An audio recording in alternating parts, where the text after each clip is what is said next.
Hello everyone. Paediatric nursing, child health nursing ने अपन ने start की थी, जिसके अंदर अपन ने फिज़िकल एग्जामिनेशन स्टार्ट कर दिए थे। फिज़िकल एग्जामिनेशन ऑफ न्यूबॉर्न के अंदर अपन ने हेड टू टो एग्जामिनेशन के अंदर काफ़ी ऑर्गन्स के, काफ़ी स्ट्रक्चर के अपन ने फिज़िकल एग्जामिनेशन कर लिए थे। फाइनली 2 चीज़ों का एग्जामिनेशन करना बाकी रह गया था। आज कंप्लीट करके अपन फर्दर कल की क्लास स्टार्ट करेंगे नई कुछ। और आज स्टार्ट करते हैं अपना मेन टॉपिक। मेन हेडिंग था अपना physical examination of newborn. Physical examination of newborn, एक नवजात शिशु के अंदर अपन फिज़िकल एग्जामिनेशन करने थे। और आज अपन चालू करेंगे फिज़िकल एग्जामिनेशन ऑफ स्किन। किसका एग्जामिनेशन चालू करेंगे अपन? स्किन का। डायरेक्ट लिख लेता हूँ मैं, एग्जामिनेशन ऑफ स्किन। स्किन के अंदर एग्जामिनेशन करने वाले अपन, स्किन के अंदर एग्जामिनेशन के अंदर फर्स्ट क्या असेस करोगे? तो आप फर्स्ट असेस करोगे, क्या असेस करोगे? वर्निक्स कैसियोसा को। वर्निक्स कैसियोसा को। वर्निक कैसियोसा क्या होता है? वर्निक कैसियोसा का मतलब होता है चीसी लाइक स्किन। कैसी? उसके ऊपर, स्किन के ऊपर एक चीज़ अपना जो आता है, चीज़ जैसी संरचना, चीज़ जैसी वहाँ पर स्ट्रक्चर्स उस स्किन के ऊपर पाई जाती है। इसको अपन ने बोलते हैं एक वर्निक्स कैसियोसा। Chassis skin. आमतौर पे यह स्किन क्यों पाई जाती है? जब फीटल डेवलपमेंट होता है, गर्भाशय के अंदर जब डेवलपमेंट होता है उसका, वहाँ पर एमनियोटिक फ्लूइड में रहता है। तो यहाँ पर जो एमनियोटिक फ्लूइड का कंटेंट होता है वह उसकी बॉडी सरफेस के ऊपर रह जाता है और वह बर्थ के बाद भी देखने को मिलता है। तो बर्थ के बाद अगर बच्चा टर्म है, अगर बच्चा टर्म की कंडीशन में है, अगर बच्चा प्री टर्म की कंडीशन में है, अगर बच्चा पोस्ट टर्म की कंडीशन में है, 3 चीज़ें यहाँ पर लिखी। टर्म बच्चा मतलब जो एक परिपक्व अवस्था के अंदर 36 वीक ऑफ गेस्टेशनल एज के अंदर पैदा हो गया हो, या 37-38 वीक के अंदर पैदा हो गया हो, जिसको अपन बोलते हैं टर्म बेबी। 30 वीक से प्रायर पैदा हुआ हो, प्री टर्म बेबी। और 40 वीक के बाद पैदा हुआ हो, पोस्ट टर्म बेबी बोलते हैं अपन। ठीक है, यहाँ पर तो टर्म बेबी के अंदर क्या वर्निक्स कैसियोसा प्रेजेंट रहेगा या फिर एब्सेंट रहेगा? तो यहाँ पर देखा गया है कि जो बॉडी फोल्ड है, बॉडी फोल्ड के बीच में कहाँ पर वर्निक कैसियोसा अपने को नजर आएगा? Between body fold. जितने भी अपने के बॉडी फोल्ड है, जैसे कि ये नी वाला पोर्शन हो गया, अपना एल्बो वाला पोर्शन हो गया, उस पोर्शन के अंदर, उस फोल्ड के अंदर अगर वर्निक कैसियोसा प्रेजेंट है तो इंडिकेट करेगा वो टर्म न्यू बोन को। आई बात समझ में? प्री टर्म बेबी के अंदर, प्री टर्म बेबी के अंदर क्या होगा? Cover entire body. वह वर्निक कैसियोसा अगर उस बच्चे के अंदर पूरी बॉडी के ऊपर कवर करके आया हुआ हो, पूरी बॉडी के अंदर कवर करके आया हो, तो इंडिकेट करेगा आपका प्री टर्म बेबी। क्या इंडिकेट करने वाला? वो प्री टर्म बेबी। और पोस्ट टर्म के अंदर क्या होगा? वर्निक कैसियोसा फुल्ली एब्सेंट होगा। एब्सेंट। आई बात समझ में? वर्निक कैसियो मतलब एक चीसी वाइट लाइक स्ट्रक्चर। ठीक है, वाइट सबस्टांस, चीसी स्किन या फिर चीसी वाइट सबस्टांस। एक चीसी वाइट सबस्टांस होता है जो कि उस बेबी के बॉडी के ऊपर लगा हुआ होता है। ठीक है, अगर बेबी टर्म के अंदर पैदा हुआ हो तो सिर्फ बॉडी के फोल्ड के अंदर आपको देखने को मिलने वाला है। प्री टर्म के अंदर अगर आया हुआ बच्चा हो तो पूरी बॉडी के ऊपर कवर करके रहता है यह सबस्टांस। तो अपने को इंडिकेट मानना है कि यह प्री टर्म का बच्चा हो सकता है। आई बात समझ में आपको? यहाँ पर वर्निक कैसियोसा के बाद आपको सेकेंडरी असेस करना है। क्या असेस करना है? आपके लेन्यूगो। लेन्यूगो क्या होते हैं? आमतौर पे क्या होते हैं lanugo? What do you mean by lanugo? Lanugo मतलब fine body hair, fine body hair. जब बच्चा पैदा होता है तो उसके ऊपर जो हेयर्स पाए जाते हैं, ठीक है, उन हेयर्स को अपन बोलते हैं लेनिगो बोला गया है, ठीक है। और यह स्पेशली पूरी बॉडी के अंदर रहते हैं, मतलब पूरी बॉडी के ऊपर पाए जाते हैं, ठीक है, लेकिन स्पेशली यह आपके बैक साइड एरिया के अंदर ज़्यादा देखने को मिलने वाले हैं। आई बात समझ में कि लेनिगो क्या होता है कि sir lanugo fine body hair structures होती है जो कि स्किन के ऊपर पाए जाते हैं। यह हेयर्स आमतौर पे पूरी बॉडी के अंदर होते हैं, पूरी बॉडी के ऊपर रहते हैं, लेकिन बैक साइड वाले एरिया के अंदर आपको ज़्यादा देखने को मिलने वाले हैं। आई बात समझ में। आपने वर्निक्स कैसियोसा देख लिया, लेनिगो देख लिया, उसके बाद इम्पोर्टेंट काम होता है आपको किसको देखना है, कलर को। किसके कलर को, स्किन के कलर को। तो स्किन का कलर आपने देखा, एक नॉर्मली बेबी होता है, एक परिपक्व बेबी होता है, या फिर एक नॉर्मली बच्चा पैदा होता है, उसके अंदर कैसा रहता है, पिंक कलर।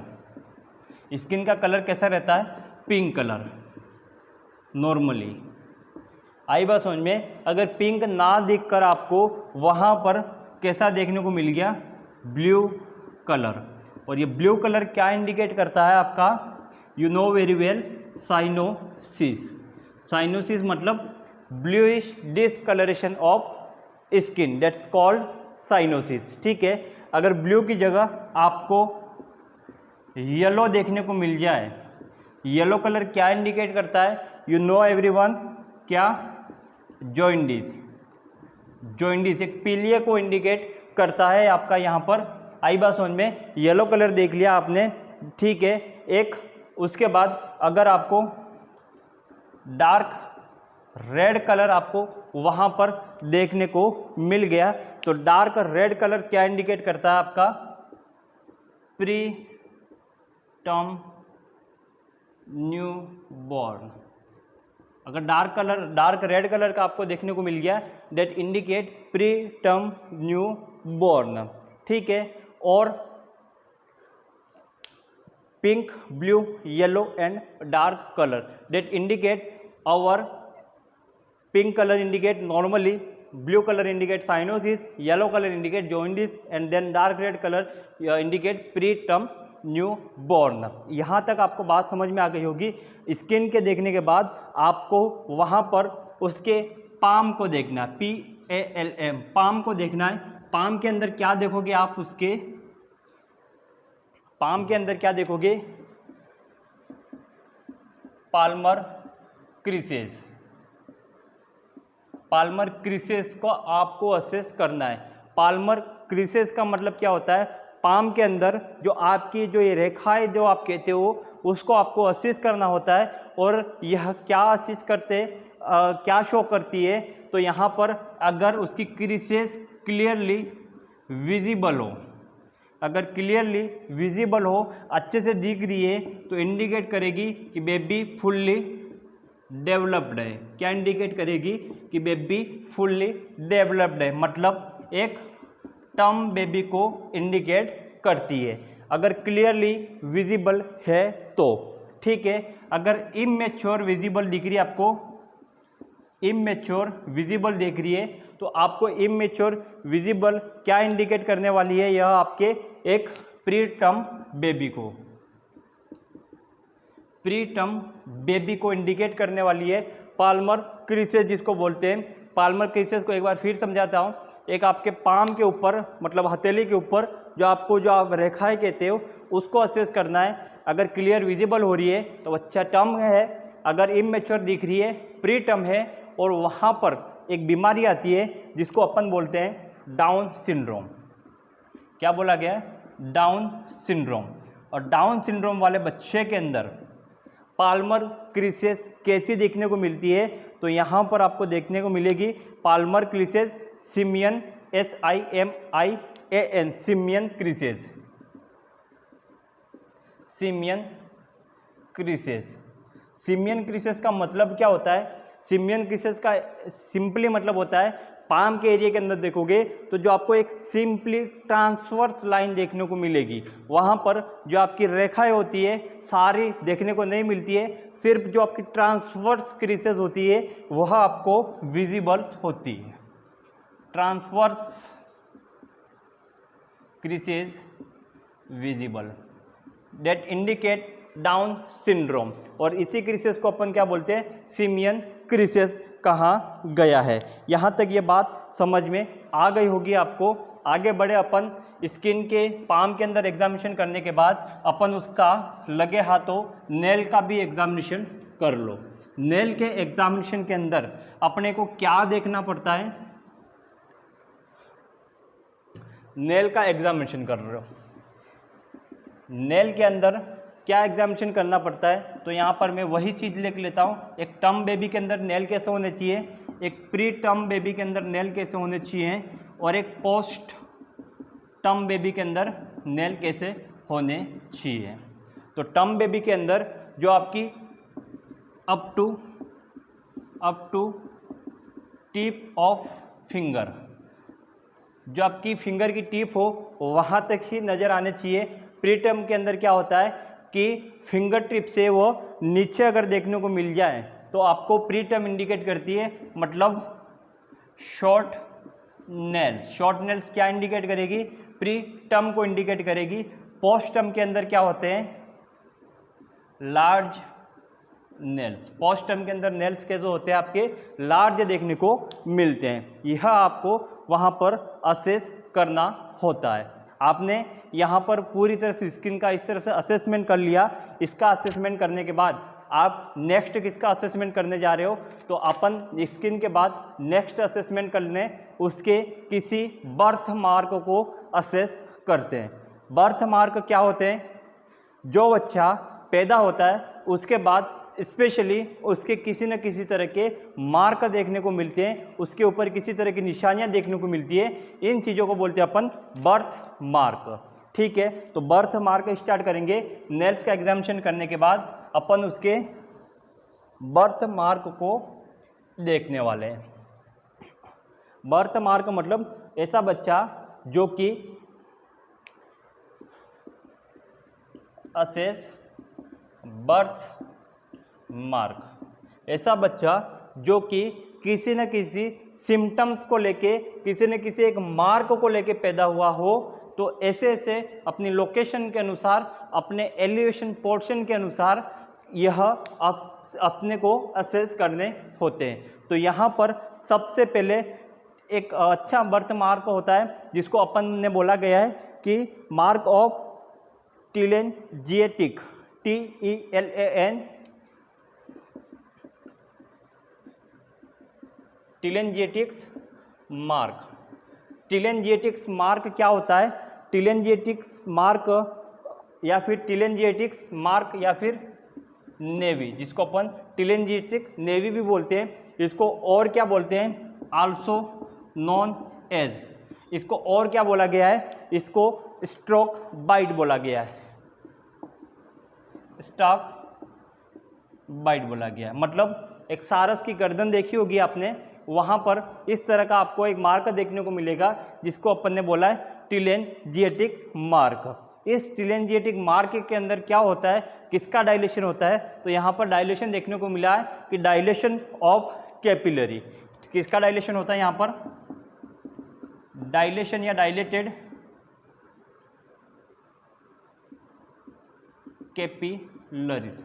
कैपिलरीज मतलब जो वेन का और टर्मिनल पोर्शन होते हैं, जो वेन्यूल्स, वेन्यूल्स, उसके बाद जो कैपिलरीज आती है, वहाँ पर उस कैपिलरीज का डायलेशन आपको देखने को मिलने वाला है। और यह डायलेशन आपको स्पेशली कहाँ पर देखने को मिलने वाला है, over the nose tip, knows tip के ऊपर या उसके आसपास, और उसके फेस के ऊपर, उसके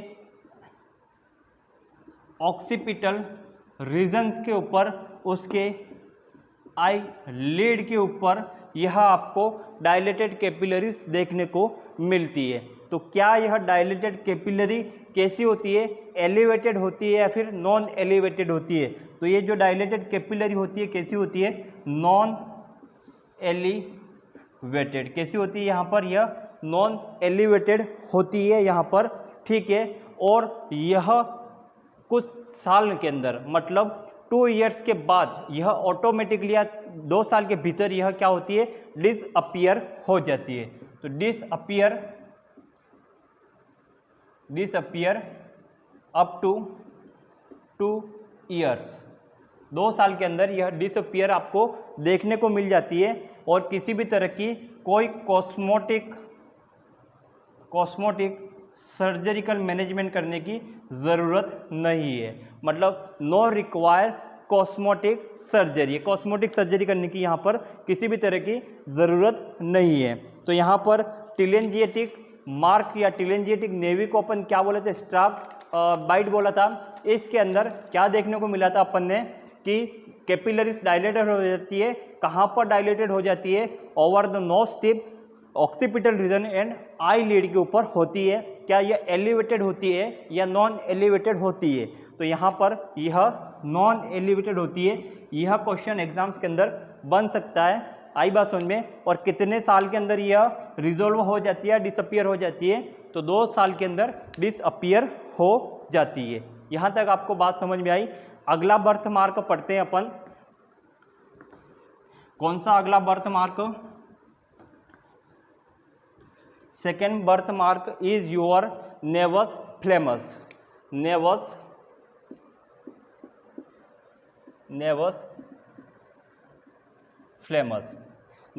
फ्लेमस का मतलब क्या होता है, नेवस फ्लेमस का मतलब पोर्ट वाइन स्टेन। इसको और क्या बोलते हैं, पोर्ट वाइन स्टेन।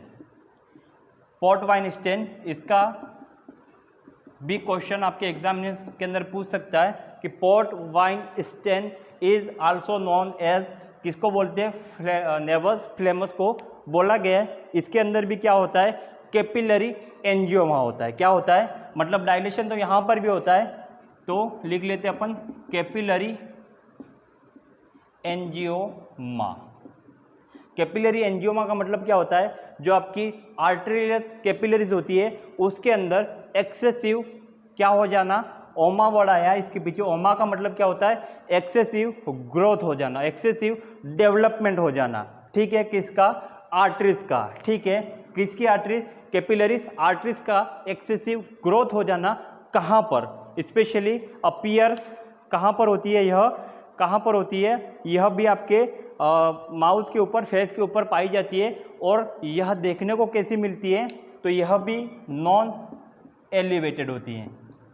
कैसी होती है, नॉन एलिवेटेड होती है, ठीक है। नॉन एलिवेटेड एंड कलर में कैसी होती है, यह आपको रेड कलर के अंदर देखने को मिलती है।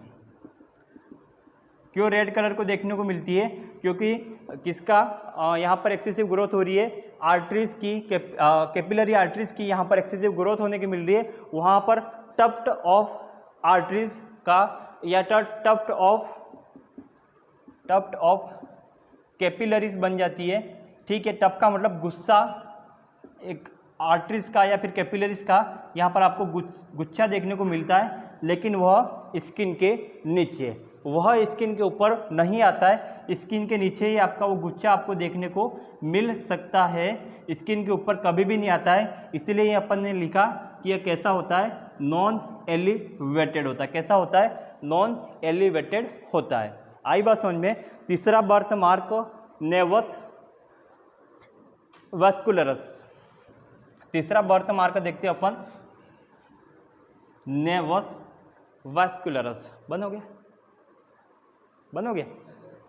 हाँ, nevus वास्कुलोसस।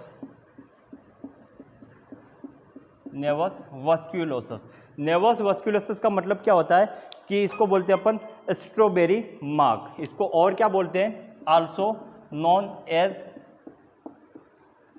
Strawberry mark. Strawberry mark किसको बोला गया है, कंपटीशन एग्जाम्स के अंदर पूछा गया है। Strawberry marks also known as naevus vasculosus. Naevus vasculosus के अंदर क्या होता है, it occur tuft of capillaries. इसके अंदर भी कैपिलरीज का गुच्छा बन जाता है, लेकिन यह गुच्छा आपके किसका बनता है, यहाँ पर अपन ने देखा था इससे पहले फ्लेमस के अंदर एंजियोमा का बनता है, लेकिन यहाँ पर किसका गुच्छा बन जाता है, तो यहाँ पर हेमिएंजियोमा, हेमिएंजियोमा उसकी ब्लड वेसल्स के अंदर उसके गुच्छा बन जाता है।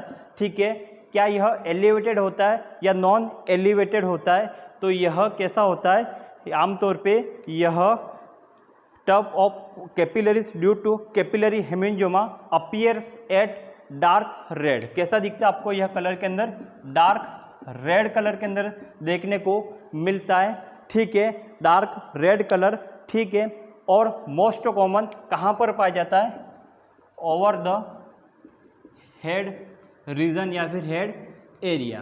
कहाँ पर पाया जाता है, यह हेड रीजन्स के ऊपर या हेड एरिया के अंदर ये आपको देखने को मिलता है। ठीक है, लेकिन ये क्या होता है, एलिवेटेड होता है। ठीक है, कैसा होता है यह जो टफ ऑफ कैपिलरी हेमिएंजियोमा कैसा होता है, एलिवेटेड होता है। क्यों एलिवेटेड होता है, क्योंकि यह स्किन है, स्किन के नीचे टफ्ट ऑफ हेयर बना था, इसको अपन ने क्या बोला था, नेवस फ्लेमस बोला था, लेकिन यह स्किन के नीचे से स्किन के ऊपर भी आपको वहाँ पर टफ ऑफ कैपिलरीज का गुच्छा देखने को मिलता है, इसीलिए स्किन के ऊपर आपको एलिवेटेड पोर्शन देखने को मिलता है, इसीलिए यह आपका एलिवेटेड रहता है। तो नेवस फ्लेमस और नेवस वास्कुलस के अंदर मेन डिफरेंस क्या है, नेवस फ्लेमस आपका नॉन एलिवेटेड होता है, नॉन एलिवेटेड होता है, जबकि नेवस वास्कुलस क्या होता है, आपका एलिवेटेड होता है। ठीक है, इसके अंदर यह डिसअपियर कब हो जाता है, तो इसका डिसअपियर लगभग 7 to 9 ईयर की एज के अंदर यह डिसअपियर हो जाता है, और किसी भी तरह की कॉस्मेटिक सर्जरी करने की ज़रूरत अपने को नहीं रहती है, कोई रिक्वायरमेंट नहीं है या फिर आप कॉस्मेटिक सर्जरी करो, ऐसी कोई ज़रूरत यहाँ पर देखने को नहीं मिलती है। यह सेल्फ डिसॉल्व हो जाता है 7 से 9 साल की एज के अंदर, जब बच्चा पहुँचता है उससे पहले ये क्या हो जाता है, यह डिसअपियर हो जाता है। ठीक है, आपको नेक्स्ट बर्थ मार्क पढ़ते हैं, नेवस मैंगोलियन।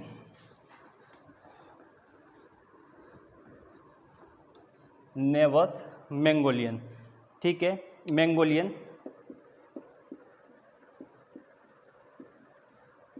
स्पॉट,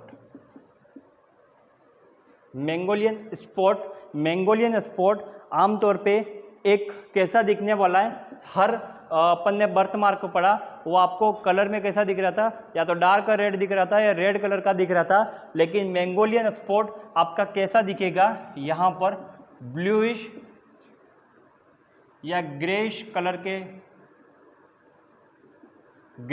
के अंदर आपको देखने को मिलता है, या तो ब्लूइश कलर के अंदर देखने को मिलता है या फिर ग्रीन या ग्रेइश कलर के अंदर देखने को मिलता है। यहाँ पर ब्लूइश या ग्रेइश कलर के अंदर आपको देखने को मिलता है, और आमतौर पे यह कैसे लोगों के अंदर पाया जाता है, जिनकी स्किन डार्क हो, डार्क पीपल के अंदर, या फिर डार्क पीपल जो कि जैसे कि वेस्ट इंडीज़ के अंदर लोग कैसे होते हैं, एकदम काले कट्ट होते हैं। ठीक है, वहाँ पर लोगों को यह मैंगोलियन स्पॉट आपको आमतौर पे कॉमनली देखने को मिलता है यहाँ पर।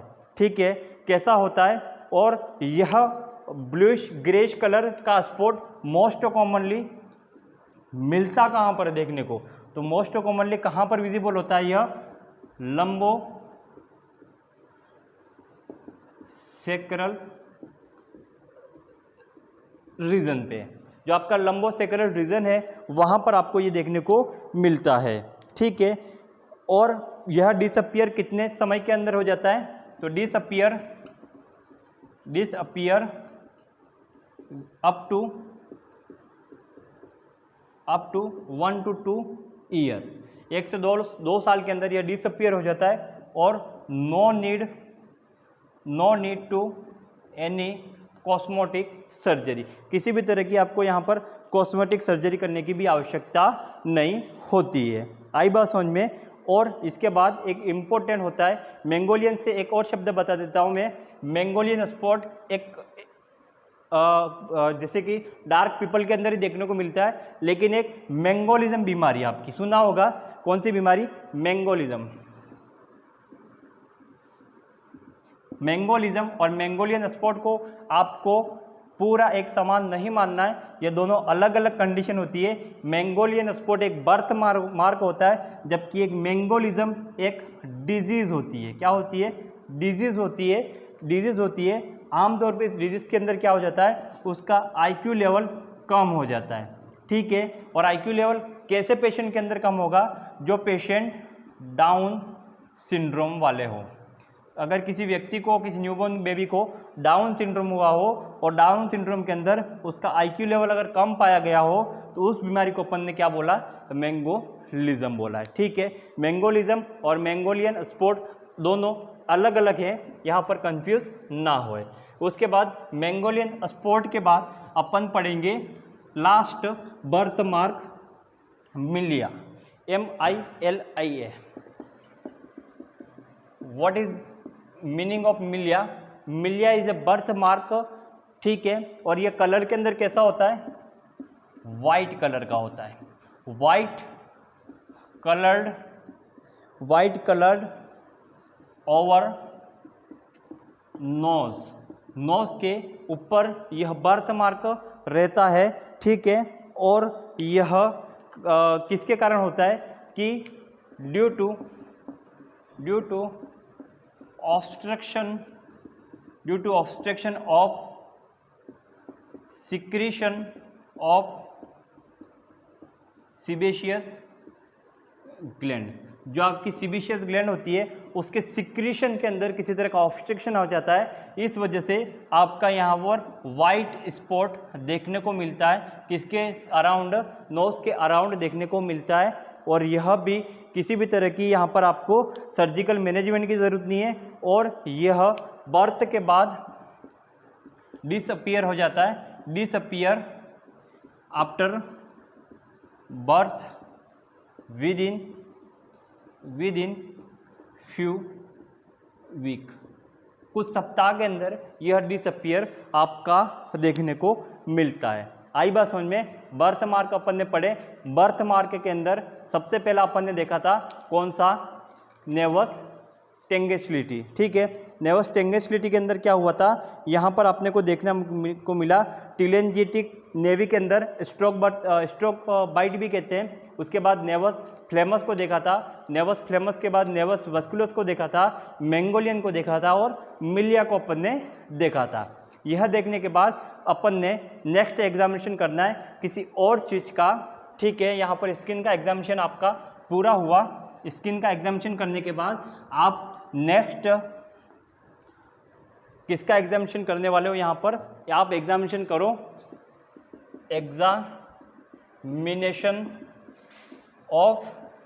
एग्जामिनेशन ऑफ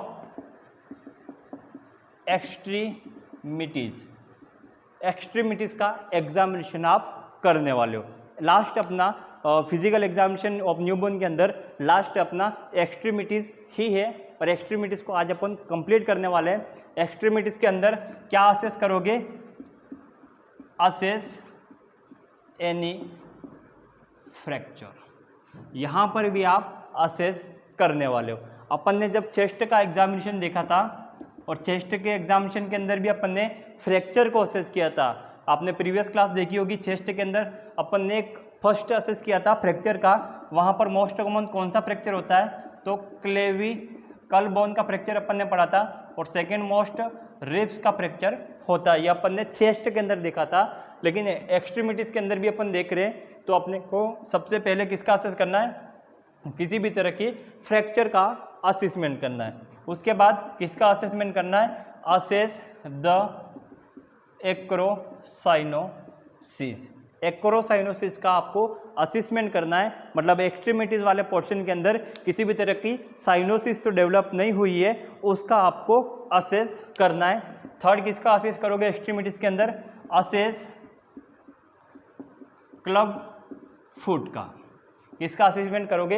एक कंजेनाइटल डिजीज़ होती है क्लब फुट, जिसके अंदर क्या होता है, अपन वैसे आमतौर पे इसको डिस्क्रिप्शन में डिजीज पोर्शन के अंदर पढ़ेंगे, लेकिन आमतौर पे अभी 2 मिनट के अंदर समझा देता हूँ मैं। क्लब फुट के अंदर क्या होता है, जब बच्चा का पाँव पूरा जमीन के ऊपर ना रख के या तो फिंगर साइड ऊपर रहता है, एडी वाले पोर्शन ही नीचे रहता है, या फिर टर्न हो जाता है एक साइड, उसका सिर्फ फुट वाला पोर्शन, ऐसी बीमारी को अपन ने बोला है क्लब फुट। इसका असेसमेंट भी अपने को करना है। नेक्स्ट किसका असेस करोगे? Assess DDH। What do you mean bye DDH? DDH मतलब डिस्प्लेसमेंट ऑफ हिप जॉइंट। इसका भी आपको असेसमेंट करना होता है। DDH अपन वैसे डिस्क्रिप्शन पढ़ेंगे अपन डिजीज पोर्शन के अंदर, लेकिन DDH का मतलब क्या होता है? हिप जॉइंट का अपनी जगह से डिस्प्लेसमेंट हो जाना या उसका इमेच्योर वहाँ पर डेवलपमेंट होना। तो उसमें क्या होगा, जब बच्चे को अपन वॉकिंग करवाएंगे, जब बच्चे को वहाँ खड़ा रखेंगे, तब क्या होता है, वह जो इमेच्योर पोर्शन है वह थोड़ा सा साइडली एलिवेटेड होगा, क्योंकि इमेच्योर है, वहाँ पर वो वजन नहीं देकर जो मेच्योर आपका हिप है राइट साइड वाला या लेफ्ट साइड वाला, वहाँ पर सारा करेगा। तो आपकी यह बीमारी अपन डिस्क्रिप्शन के अंदर आगे पढ़ने वाले, लेकिन फिजिकल एग्जामिनेशन में अपने को असेसमेंट करना होता है। इसका असेसमेंट करने के बाद आप उसके एक्सट्रीमिटीज़ के अंदर फिंगर का असेसमेंट करोगे। फिंगर का असेसमेंट करोगे तो फिंगर के अंदर क्या क्या देखोगे आप, कि फिंगर प्रेजेंस है, क्या फिंगर एब्सेंस है, या फिंगर एक्स्ट्रा है, या फिंगर जुड़ी हुई हो। तो अपन यहाँ पर 3 टर्म लिख लेता हूँ मैं। ओलिगोडेक्टाइल,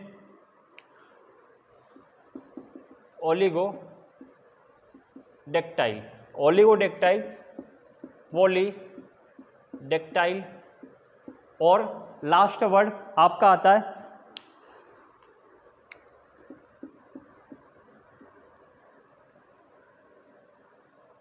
सिंडेक्टाइल।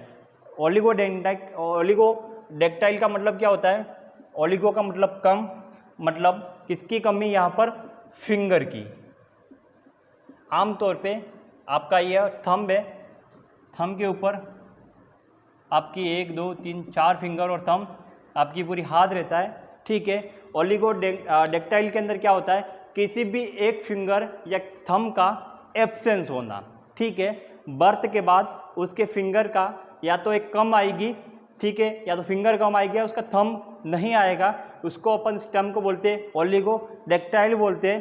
पॉली का मतलब ज़्यादा, पॉली का मतलब ज़्यादा, मतलब उसकी एक एक्स्ट्रा फिंगर आपको देखने को मिलने वाली है, या तो यहाँ पर थंब, मोस्ट कॉमन थंब के ऊपर ज़्यादा एक्स्ट्रा ग्रोथ हो जाती है, ठीक है। जैसे कि आपने देखा होगा एक अच्छा हीरो है ऋतिक रोशन का आपने देखी होगी, उसके थंब डबल थंब है, यहाँ पर उसका थंब आपने डबल देखा होगा। इस कंडीशन को बोलते हैं अपन पॉलीडेक्टाइल। और सिंडेक्टाइल का मतलब क्या होता है? यह जो फिंगर्स होती है वो आपस में जुड़ी हुई होती है, मतलब जॉइंट टू फिंगर्स। ऐसी फिंगर के साथ बच्चा जन्म हो लेता है, इसको अपन ने बोलते हैं सिंडेक्टाइल। सिंडेक्टाइल मतलब जॉइंट फिंगर।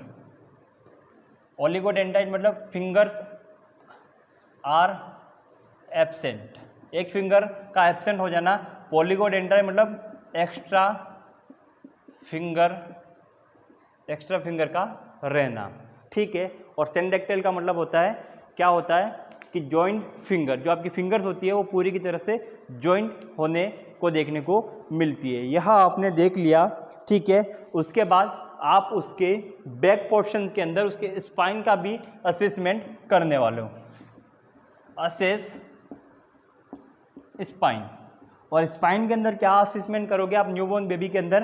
तो स्पाइन के अंदर एक अच्छी बीमारी होती है, उसका असेसमेंट करना होता है न्यूरल ट्यूब डिफेक्ट। अच्छी बीमारी इन द सेंस जो कंपटीशन एग्जाम्स के अंदर इससे काफ़ी क्वेश्चंस पूछे गए हैं। डिजीज़ पोर्शन को अपन क्लास के दौरान अपन कंप्लीट करने वाले हैं, लेकिन फिजिकल एग्जामिनेशन के अंदर आपको स्पाइन का भी असेसमेंट करना होता है। स्पाइन के अंदर असेसमेंट में आप क्या देखोगे? न्यूरल ट्यूब डिफेक्ट, ठीक है। जो न्यूरल ट्यूब डिफेक्ट होती है मतलब एक तरह के ब्रेन और स्पाइनल कॉर्ड के अंदर किसी भी तरह का डिफेक्ट पाया गया हो तो वह आपकी न्यूरल ट्यूब डिफेक्ट कहलाती है। ठीक है, आपको इसका असेसमेंट करना ज़रूरी होता है।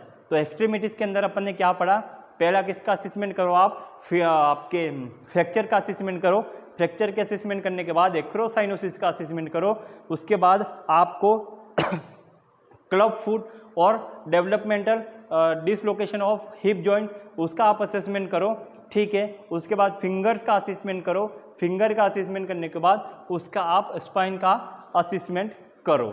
यहाँ तक आपको अपना कंप्लीट हुआ पूरा के पूरा फिजिकल एग्जामिनेशन।